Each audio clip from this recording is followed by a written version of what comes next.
Well, moving forward with this day, we are here to discuss the role of DEI in PEVC 5 years ahead as we celebrate 5 years of pioneering work on bringing gender diversity to Indian PEVC. Let's talk to some of WinP's member fund managers who are committed and passionate about this.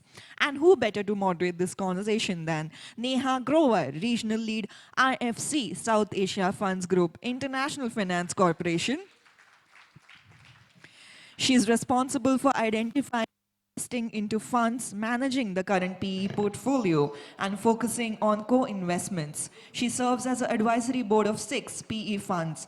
Her professional and personal investing experience spans across private and public markets and across diverse industries with specific focus on consumer, healthcare, financial services, manufacturing, and education sectors. Can we please have a round of applause for her and welcome her?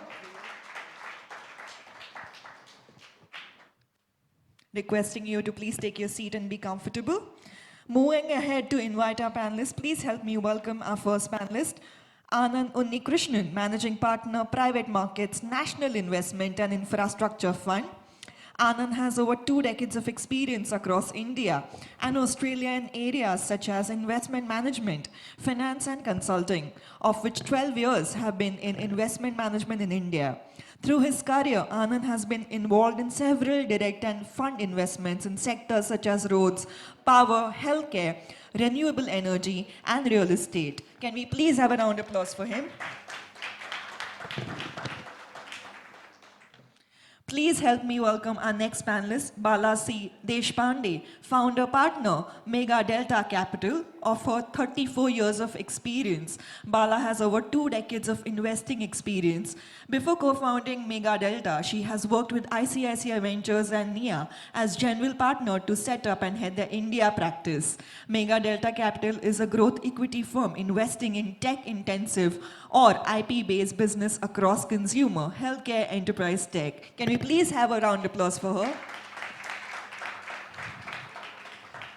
Please help me welcome our next panelist, Imran Jafar, Managing Partner, Gaja Capital. Gaja Capital is India's leading mid-market growth capital investment firm with amount of US 750 million. Gaja Capital's aim is to help create India's next generation of market leaders in sectors such as software, education, consumer, financial services, and healthcare. Imran has 25 years of experience in private equity, pharmaceuticals, and technology service. Could we please have a round of applause for him?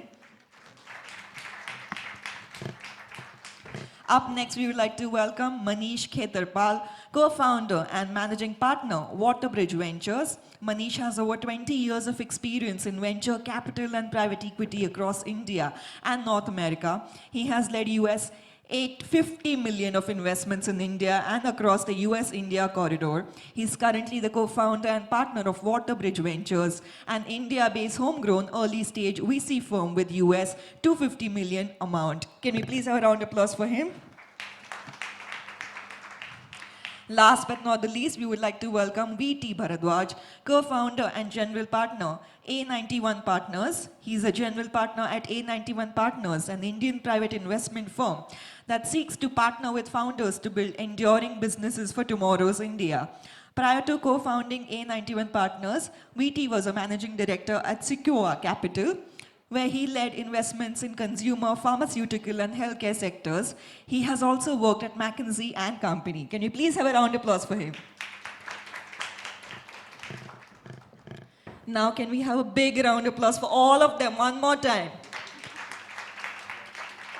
I'm sure this is going to be really fruitful, very enlightening, enriching, and impactful. So without any further ado, I request our moderator to please kindly take the lead and take it forward from here and proceed.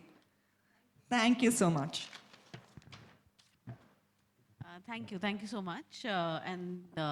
It's a pleasure to be here, especially on a special occasion like this. Kicking it off, maybe Anand, with you. Just wanted to generally, I think all of us have very different perspectives on what is DEI. Everybody understands it differently, and everybody practices it differently in our sort of professional firms as well as personally and professionally. So maybe starting with Anand, what is DEI for you? And how do you sort of do you put it in practice? How do you put it in practice? A second, but I just wanted to say congratulations to Nupur and the WinP team.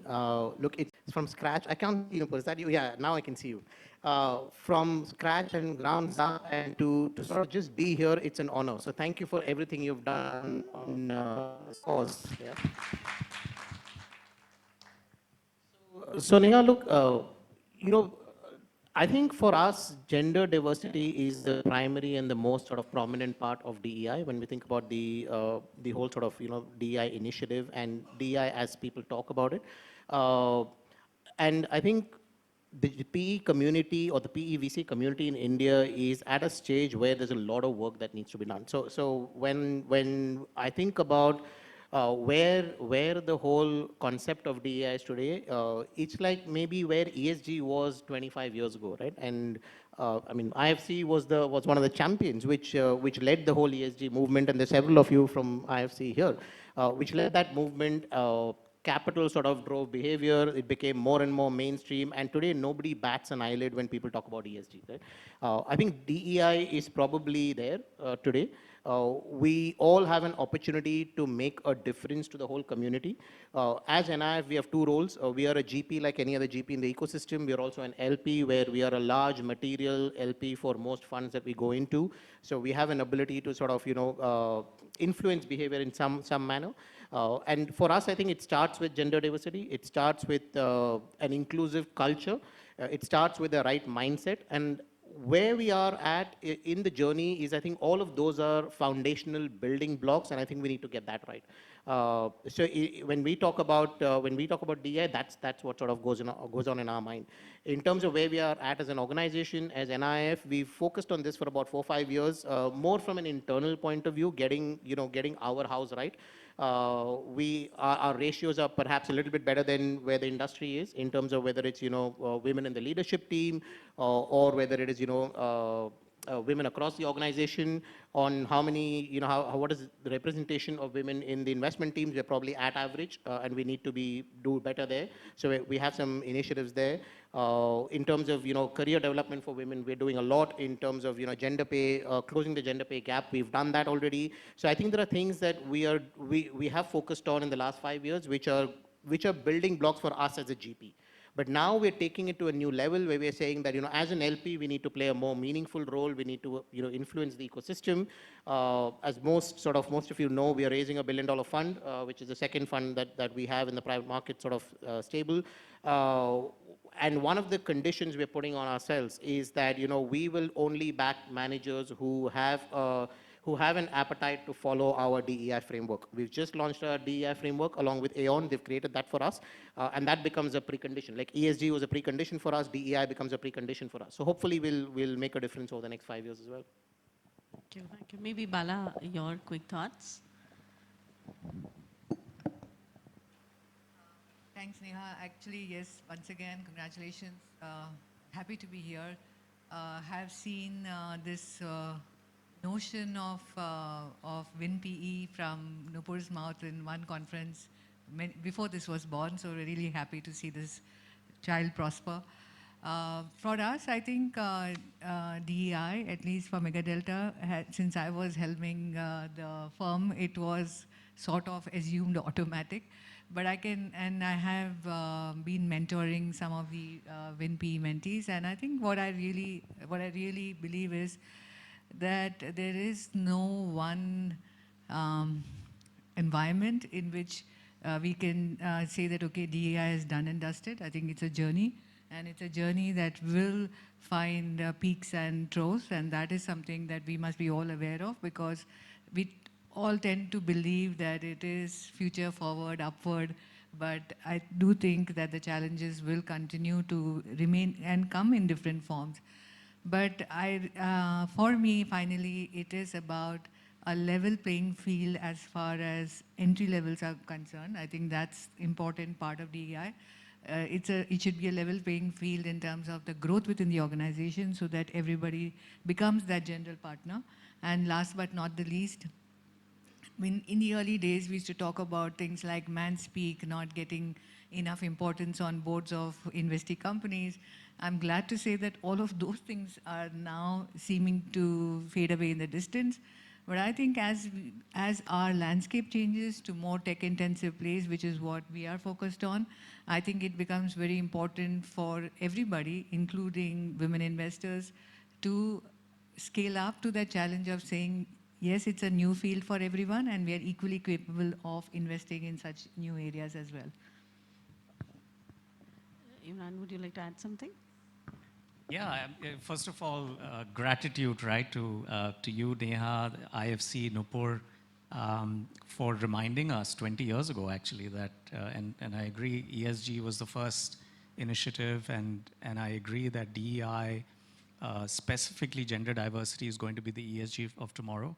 It also reminds me of the quality initiatives back in the day. My first job was in Wipro Technologies, and when Azim Premji declared that we want to be a CMM level 5 company, people were like, you're an IT services software engineering outfit. Why do you care about quality? And I think that was visionary at that time. So today, whether you're a business or a private equity firm, I think it's I agree with Nupur, it's a business imperative. And in Gaja's experience, I'd say that they are shining examples in our portfolio. Our portfolio companies have done a far better job than we have. And it's great to celebrate what they've done. And I feel that companies that naturally do better on DEI, they tend to do better in everything else. So when you share statistics about how companies that care about inclusion do better on commercial metrics, I see that live in our own portfolio. Of course, we'll talk about it as we progress. Manish, how do you see DEI and from your perspective? I think enough has been said, and I'm sure we'll discuss more as the panel goes along. I just wanted to say two things. Look, at a very simple level, just walk the talk. As a fund manager in VC, and I used to be in private equity before, we have to make a concerted, structured effort. In our case, we're still entrepreneurial. It was in some ways easy to define the path, and the path we defined when WaterBridge got set up, that we will, in due course, have a decision-making person, not just gender diversity from a tokenism point of view at every level of the organization. We're still a 20-people firm, but including fund admin, finance, and accounting to investment team across levels to partners. I'm fortunate that one of my better gender partners, Anjali, is here in the audience for you to meet. That across all levels, we said, let's walk the talk. And believe you me, it requires a structured effort, because India is, in this problem in India is more amplified because we are a country of filters. And I'll explain that in like 30 seconds. Lot less women make it to engineering, lot less of them make it to MBA, lot less make it to startups, lot less make it to consulting, and that's the kind of talent pool that comes into venture capital and private equity industry. So you do have to try it in a more structured fashion, in a more programmatic way, to make sure that you hire that talent and walk the talk. The second thing I'll say is the other part of the ecosystem that we can influence, which is founders. We can all measure the outcomes, and at WaterBridge we have very good metrics of how many women founders we have in our portfolio. But in reality, I think what makes a more sustainable impact is if you start looking at the world with more supporting more contrarian founders. So we found that when we are, again, shedding those filters of IIMs and IITs or Ivy Leagues in our founders, we're actually able to genuinely find the best horses for courses as more women founders building great companies. So those two, and I'm sure we'll discuss more. I know you're the last panelist on this, so if you want to add something, or maybe we could switch and you could move to what are the challenges you see for firms like yourselves when you're implementing DEI at your own firms and also with your portfolio companies? Yeah, no, I think I'll take that second question. The first one, a lot of perspectives have been shared.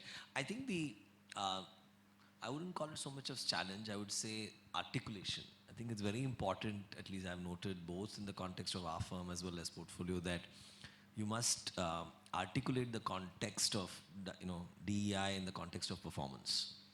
And genuinely, it's very important for you to believe, and the leadership to believe, that when you actually have an environment with diverse people, diverse backgrounds, diverse perspectives, and an environment where people are able to kind of speak up and contribute and feel included, it will result in materially better performance, right, and better quality decisions. Be it an investment decision, because you have somebody who actually understands, what the sector is all about, or what the perspective can be, and so on. So I think that has been very important, to make sure that it's rooted in that context. And even when we have the conversation with founders, to say, hey, don't get into this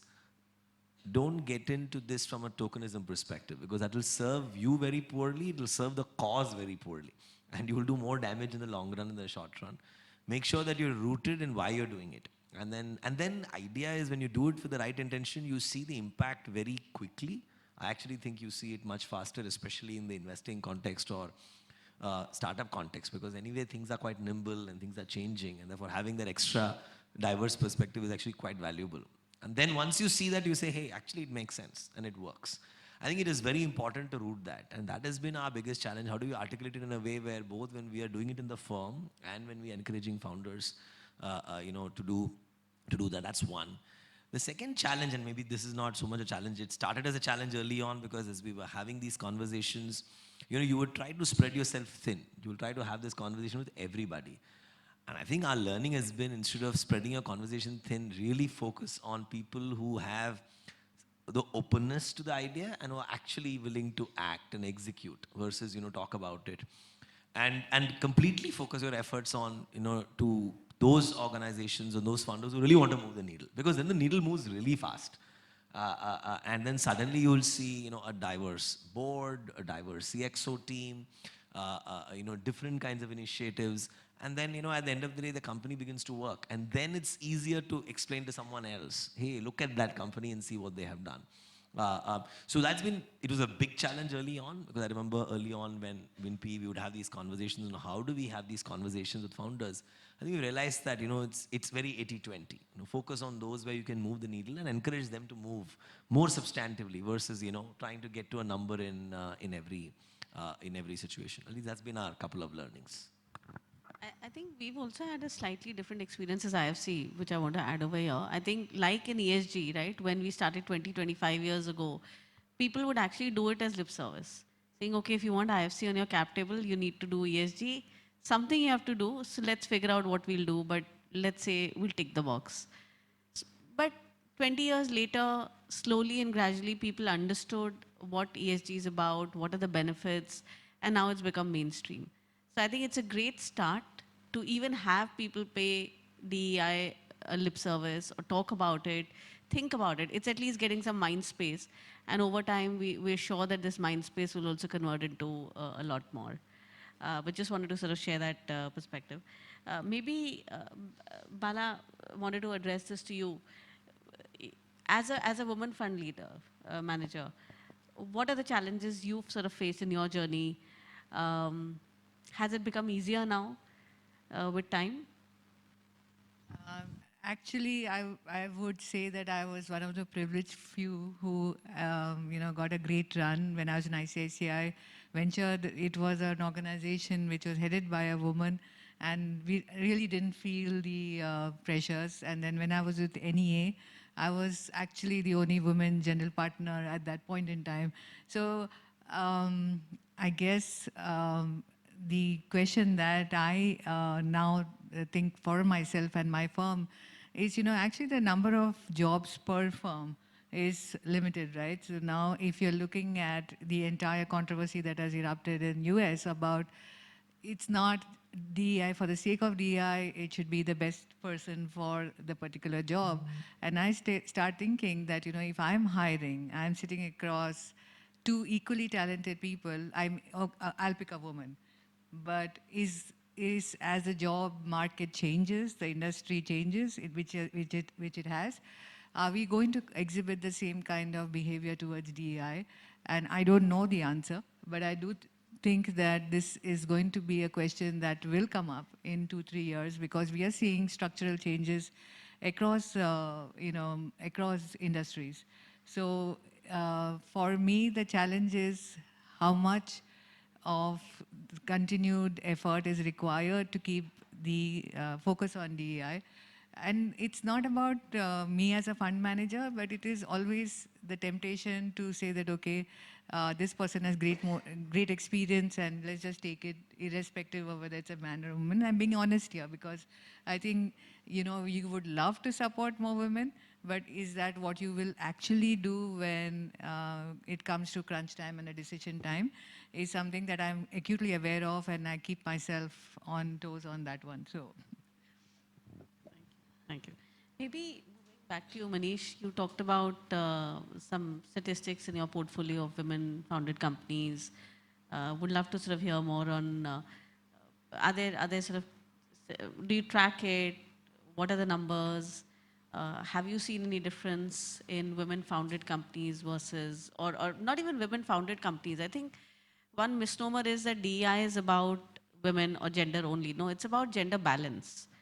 And that diversity that comes in when you have both men and women and different sort of people on the board or in senior leadership. So would love to hear more from you. No, sure, absolutely. And look, metrics are over top quartile there. Don't want to throw around metrics and sell. It's north of 30%. We do tech.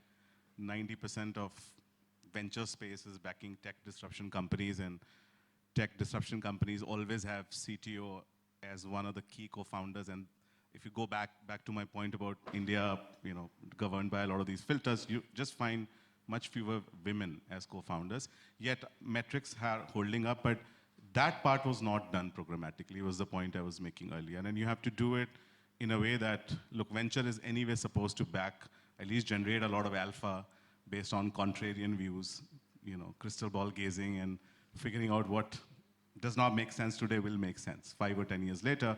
You put the same lens on founders for the diversity of problems that tech is solving in India. We have found that we naturally find a lot more women founders pitching to us and going up the filter of they are the best sort of people to solve these problems. The other two quick things I'll say is that end of the day, it comes down to day-to-day decisions.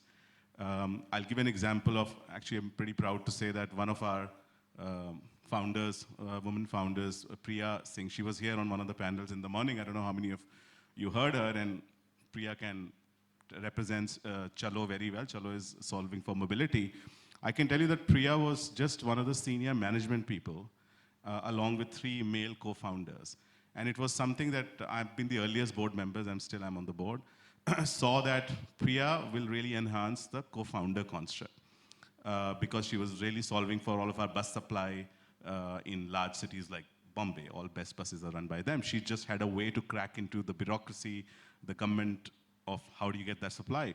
So one had to really push that agenda with the rest of the board and the other co-founders that here is somebody who's adding a lot more value. She should actually be a co-founder of the company.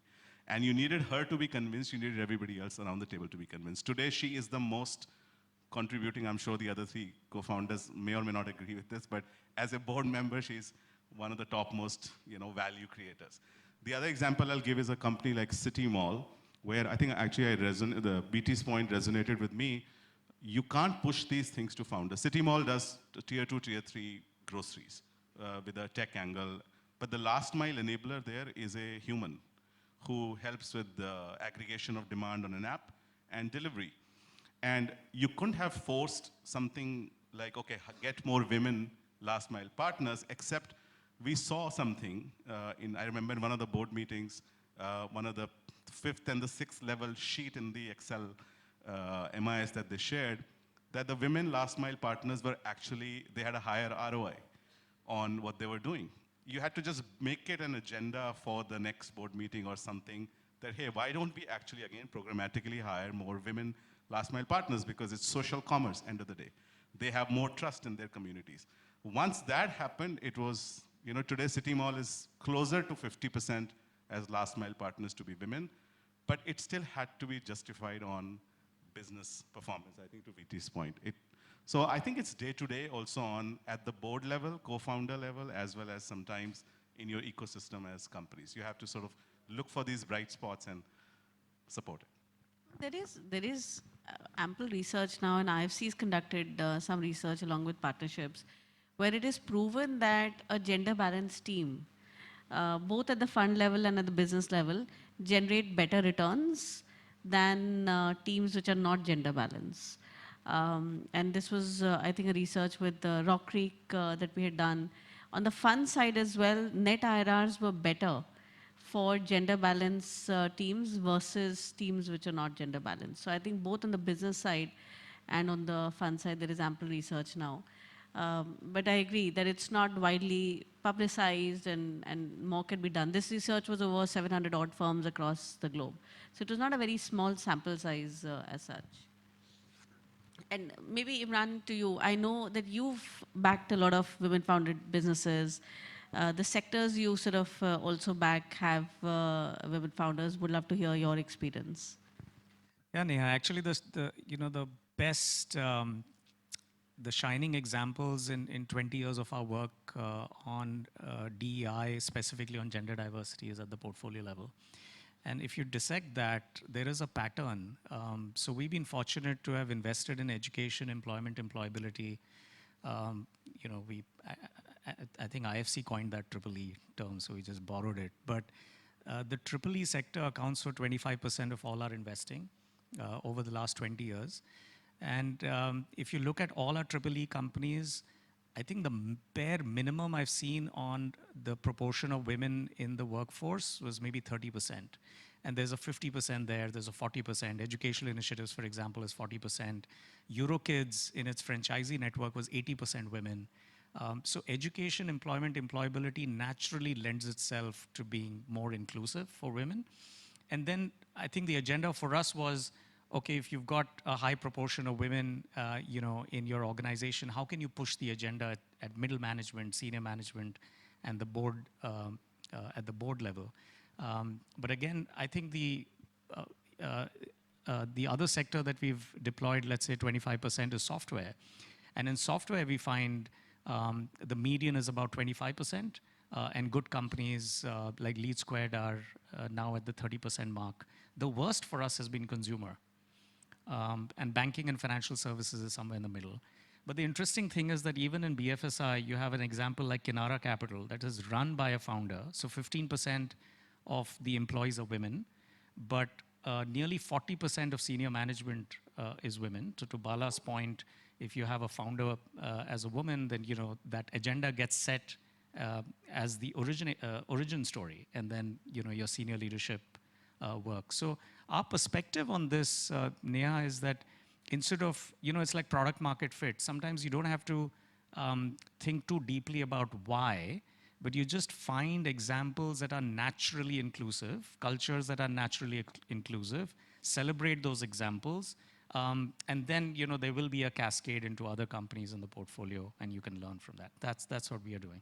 I think one very interesting thing you said which stuck for me was that consumer as a sector has the least EI, but you would think that's not the case because 80% of the decisions that are made, and this was a statistic that was quoted by someone in our earlier panel, that 80% of the decisions, I think it was Ashu, in a household or for consumption are actually driven by women. And to say that as a consumer company, you don't have women, clearly means that you're not really taking into account what your women consumer may be thinking of, and very interesting. Maybe I'll move to Anand. How you're a GP and an LP. So as an LP, how do you sort of work with your fund managers on DEI? Do you have very active sort of metrics at this point in time? How do you ensure that, at the portfolio level, we've seen that there is a lot of work happening. At the fund manager level, of course, Nupur and WinPE are doing a lot.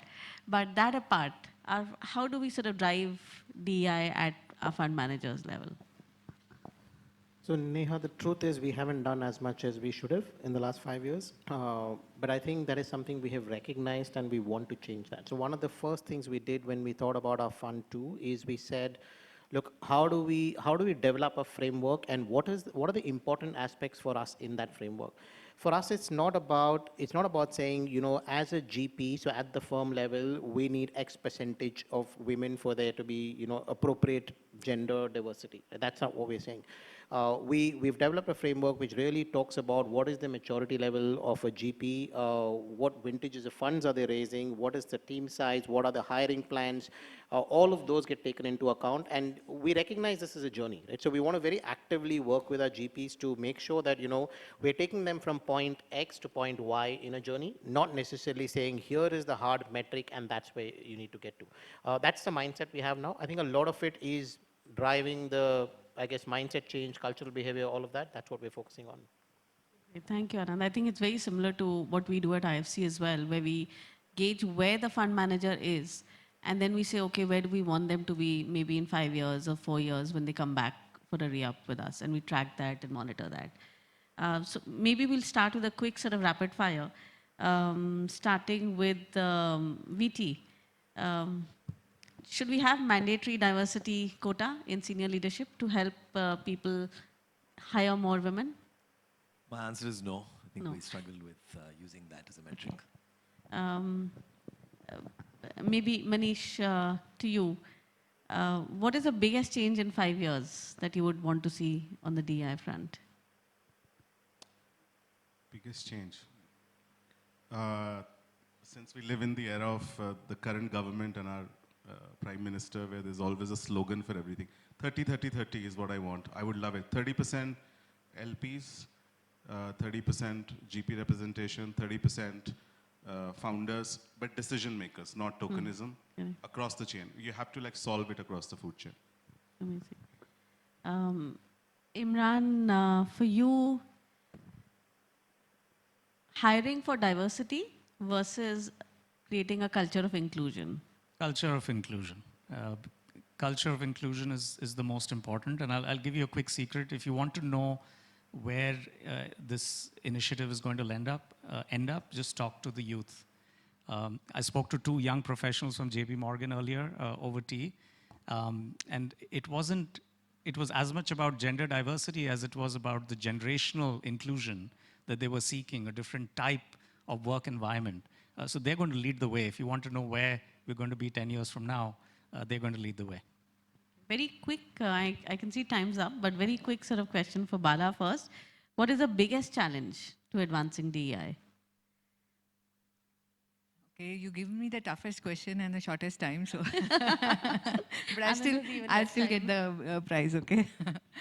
So I think the biggest challenge is, I think the definition of DEI is going to undergo a change. We are still in India talking about women. We are not talking about other inclusiveness that is coming in globally. And there are challenges, and I think just as women are getting their place in the sun, we are going to have more categories competing with it. So we need to keep the DEI definition much more broader as we go forward. Anand,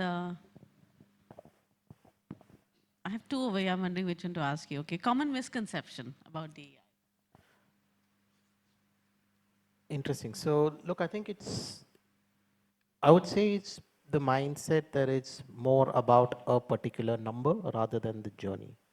So focus on X percentage diversity, as they call it. I think that's not what you should aim for. You should aim for a culture. You should aim for the right environment, and inclusive culture, right environment, ability to support people through various life situations. That's what you should aim for. Thank you so much. Really appreciate all of you coming here and sharing your candid sort of feedback and your experience. Can I add one more to the wish list? I saw 24 logos in WinP's member list. I wish in 5 years there'll be at least 200. Touche. Thank you. Thank you so much. Thank you. A huge round of applause for them. Requesting you to please stay back for a moment. May I please invite Ms. Nupur Garg, founder WinP, to kindly give away the memento as a token of appreciation and for joining us for this really interesting session.